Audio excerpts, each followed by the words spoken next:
If you're like me, then you quest in WoW as fast as possible without taking a look at the story behind the world. This series follows our journey from level 1 to 60 while emphasizing the story of each zone and quest that we go through. If that sounds interesting, then hello.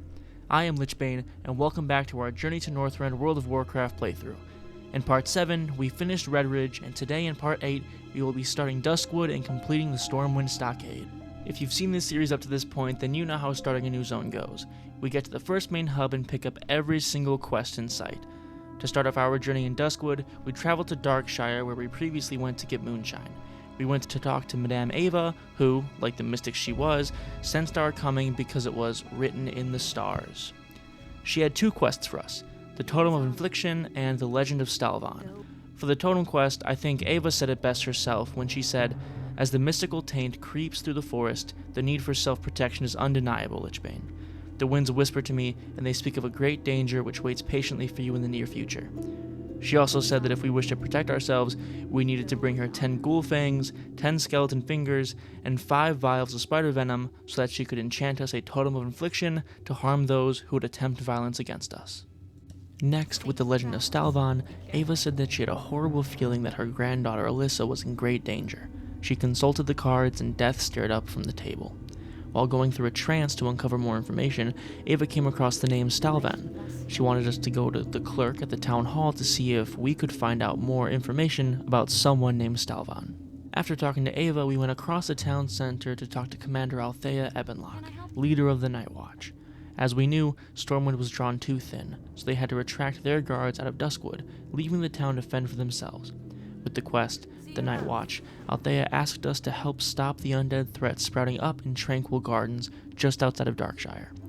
We were tasked with killing 8 skeletal warriors and 6 skeletal mages. Once again, we went across the town center to speak to Kalor and pick up the quest Worgen in the Woods. Kalor introduces an opposing faction that thinks the Night Watch is too complacent.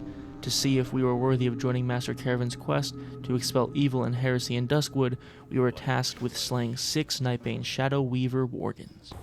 But just as we accepted that quest, we were able to get a group and headed into the Stormwind Stockade. Once in the stockade with our group, we summoned Kuplaz to replace Crackcast. Our group started very quickly going from cell to cell, taking out the rioting Defias captives. We even found the Orc executioner Targor the Dread and took him out just as easily as any other prisoner. We grabbed his head to complete the quest. While continuing through the stockade, we were shared a quest called Quell the Uprising. This quest was given to us by Constalia, and it asked us to quell the uprising by killing the rioting prisoners because they were all insurgents and criminals who should have gotten that punishment anyways. This was kind of a crazy quest to get, basically being told that they were going to die anyways, so we should just speed that shit up. Specifically, we had to stop 10 Defias prisoners, 8 convicts, and 8 insurgents. After that, Aza shared another quest with us. This one was called The Color of Blood. Nikova Rascal of Stormwind wanted us to get revenge for her young son that was killed by the Defias prisoners in the stockade. He tried to stop the prisoners from making scarves that signified their tie to the Defias. For this, they stabbed him in the back, killing him, before rioting through the jail. Nikova wanted us to bring her 10 of their red bandanas that she said were the color of her son's blood. While continuing through the stocks, we came across a pack of Defias led by Cam Deepfury, the dark iron dwarf that organized an explosion taking out one of the bridges in the Thandal span. We were able to quickly take him out and his pack. With the completion of this room, we also finished getting rid of the 8 insurgents we needed for our quelling quest. At the end of the hall that we fought Deepfury in, we found Hamhawk, an ogre prisoner in the stocks. He dropped no notable loot and was not associated with any quests. He's just some random named prisoner that was easy to take out. After getting the main chamber cleared out, we moved on to the connecting rooms. 2 of the rooms were a random Defias, but we fought Basil Thread in the final chamber on this side of the stocks. Basil Thread being the lieutenant of Van Cleef that we were sent into the stocks to kill. Our group left that side and went to the other half of the dungeon to get some more bandanas. After starting the new side, we went into the cell of Brugal Ironknuckle. He had no significant lore or quest significance, but he was a rare boss that could drop some decent loot. We cleared another couple of rooms and made it into the final circular chamber with 3 connected rooms. 2 of the rooms were just Defias trash, but the last room held Dextrin Ward. He's in the stockade for stealing bodies from the Raven Hill Cemetery and selling them to Morbind Fell, someone we will end up killing later in the Duskwood storyline. Unfortunately, because of how quests and dungeons are set up, we had to go back into the stockade for a second full run in order to finish up our quests. Shortly after starting our second run, we killed 10 Defias prisoners, 8 Defias convicts, and retrieved 10 red wool bandanas. That means that we finished the 2 quests that we were unable to finish our first time around very quickly after starting our second time. After going and killing Basil Thread, our tank, Kendayo, left without saying a word. Luckily, we had Threstor, another paladin, to tank for us going forward. While we were waiting to get into another run of the Stormwind Stockade, we picked up the quest, Crime and Punishment. Councilman Millstype from Darkshire told us that Dextrin Ward was caught selling bodies, a crime punishable by death. The Stormwind nobles decided to imprison Ward instead of beheading him per Lord Evanlock's sentence. To make sure that justice was served, he asked us to go into the stockade and assassinate Dextrin Ward. Since we were already going to do another run, it was an easy quest, except. We easily took out Dextrin Ward again, and were able to get his head for the quest. With our second finish of the Stormwind Stockade, we were able to complete all of our required quests for the dungeon. With our dungeon runs completed, we were finally able to get back to questing around Duskwood. We accepted 3 quests from Elaine Caravan: Raven Hill, the Hermit, and Deliveries to Sven. With the quest Raven Hill, we were told that something was amiss at Raven Hill. Apparently, Calor swears that he had seen shadowy figures moving about the buildings there, and he also swears that he saw a light in one of the windows. Elaine said that if we really cared about the safety of Duskwood, then we would check it all out. Next, we accepted the Hermit. There was an old man who lived at the shack overlooking the Raven Hill Cemetery. He used to come into town for supplies often, but he hadn't been seen in some time. We were told to go and check on him to see if anything else was amiss. Finally, we accepted the quest Deliveries to Sven, where we were told about Sven and his group on the northwestern edge of Duskwood. They were doing the light's work there, but were spread so thin that they couldn't even send someone to fetch supplies. We were asked to deliver supplies to help them out. After leaving Elaine's house, we went to northern Darkshire to talk to Victory Prismantris and pick up his quest, Look to the Stars. He believed that the answer to the strange transformations seen in the forest could be found in the sky, so his gnomish friend promised to build him a contraption that would allow him to peer towards the stars. Our job was to bring him the supplies needed to build the device. The first item that we needed was a bronze tube. We then went to the town hall to continue the quest, The Legend of Stalvan. We asked Cleric Daltrey to look in the registry for any information on Stalvan so that we could look into him for the safety of Madame Ava's granddaughter. His last known address was old, but it was our first clue. We were to go to the Moonbrook Schoolhouse in Westfall to search further. We took the flight path to Sentinel Hill, then went southwest to Moonbrook. We entered the abandoned schoolhouse and found an old footlocker presumably belonging to Stalvan Mistmantle. Inside of the footlocker, we found a dusty, unsent letter that we needed to bring back to Clerk Daltrey. Just as we were going to leave, a forlorn spirit appeared and told us to let the legend of Stalvan rest. We were able to destroy the spirit, but not before she put the curse of Stalvan on us. Before continuing our Duskwood adventure, we stopped in Stormwind to turn in some of our quests. We turned in the quest The Color of Blood, where we avenged Nikova's son by killing the Defias inmates and bringing her their bandanas. Once that quest was turned in, we traveled to the Oniric Isles and entered the Blinding Light Fortress to apprehend Vala Kalos. There was some resistance once inside the fortress, but nothing we couldn't handle. We went through some easy traps, fodder, and then made it all the way to Vala herself. We then returned to the stockade to speak to Warden Thelwater and turn in Quell the Uprising as well as the stockade riots. For quelling the uprising, we were thanked and given 60 silver. For the riots, we cleared ourselves of any suspicion of being a Defias member and received some information on Basil Thread's activities. From Thelwater, we picked up the quest, The Curious Visitor. We were told that during his early years of incarceration, Thread received no visitors, and Thelwater had just assumed that the Brotherhood abandoned him. Recently, though, he had been getting frequent visits from someone named Malik. We were tasked with bringing a sealed description of this strange person to Barrows Alexton in Cathedral Square, but I wanted to finish turning in our dungeon quests first. Our next stop brought us to Redridge, where we talked to Guard Burton to complete the quest, What Comes Around. He was happy that we brought an end to Targor.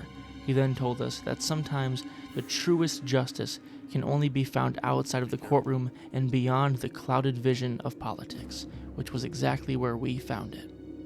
Next, we went back to Duskwood to turn in Crime and Punishment. Millstipe was happy that we ended Dexter Ward and had him pay for his crimes against the dead in Duskwood and their families. Before leaving the town hall, we talked to Clerk Daltrey again to continue the legend of Stalvan. He was happy to update his registry and to confirm that Stalvan did live in Moonbrook. Looking through his registry closer, he found that Stalvan went towards the Lion's Pride Inn in Goldshire, so that was our next location to search for clues about Stalvan.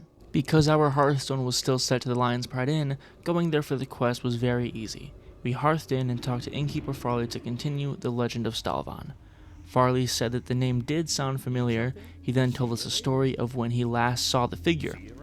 He told us that many years ago on a stormy night, a messenger came into the inn seeking refuge for the night.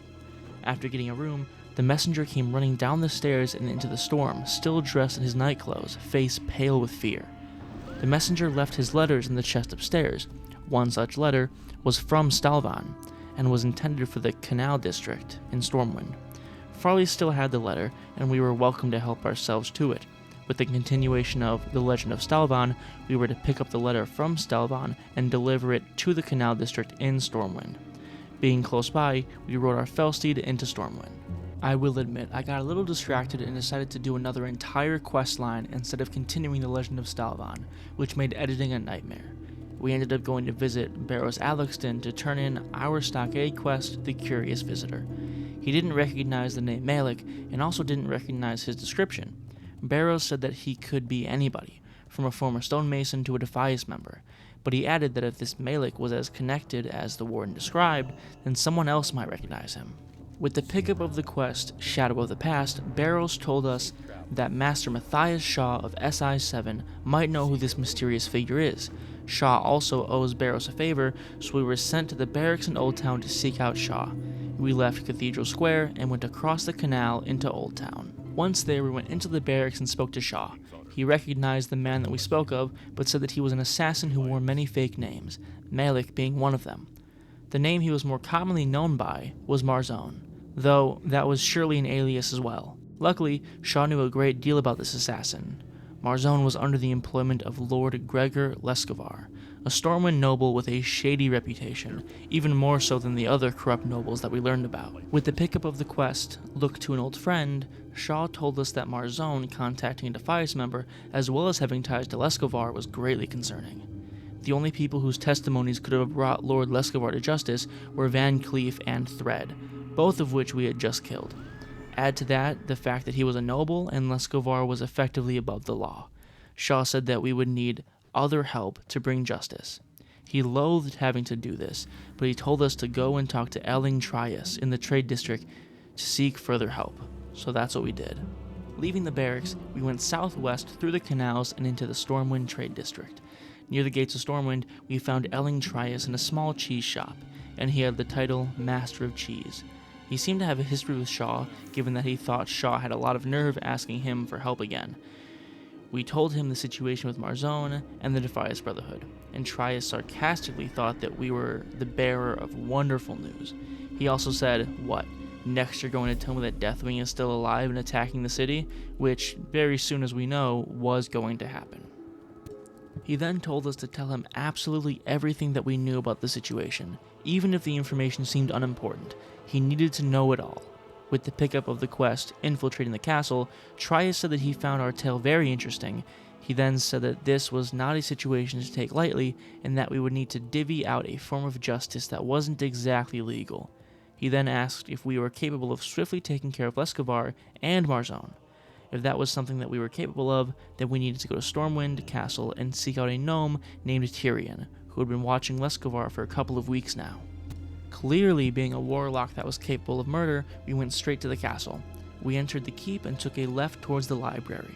Once in the courtyard, we met Tyrion and his spy bot. He seemed to be very upset at us sneaking up on him like that, and he wanted us to quickly go away. After learning why we were there, he gave us the quest, Items of Some Consequence. Because Trias wants the timetable pushed up on the Lescovar situation, Tyrion needs to do the hard part. and we will need to get our hands dirty. For the next part of the plan, we needed to get 3 silk cloth and 2 apples from Clara's apple farm. They would all be used to make a disguise for Tyrion's spybot. Knowing our mission, we left the keep and went straight towards the Stormwind auction house. We bought the 3 silk cloth that we needed, as well as the bronze tube that we had to get for the quest Look to the Stars. Once we bought those items, we picked them up from the mailbox and went towards Clara's farm. Her farm was located just outside of the main gates, so we ran in, stole some apples from the bowl on her table, and left. We then took all the items we required and went back to Tyrion and the keep.